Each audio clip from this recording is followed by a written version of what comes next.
The first group at the extreme left of the ribbon is the clipboard group. But let's begin with the second group, that is the font group.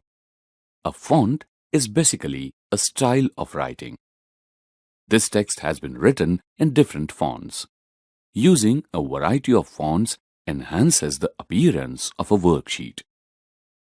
Let's change the fonts of the column headings. Select the cell A1.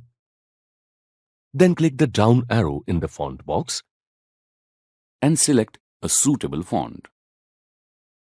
Now, make the font size larger by selecting a suitable option from the drop-down list.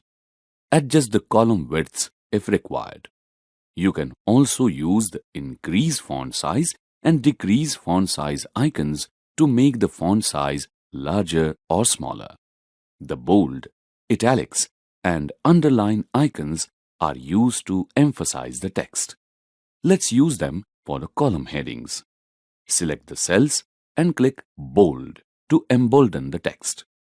Clicking italics makes the text slant slightly to the right. The underline style can be selected by clicking the down arrow near the icon.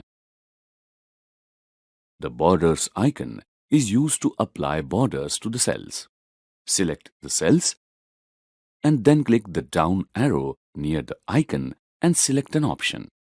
You can even draw specific borders by selecting the Draw Border option and clicking where you want the borders. Click Escape when done. Use the Erase Border option to erase borders.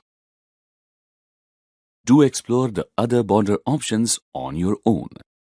The next option, Fill Color, as the name implies, is used to fill the cells with color.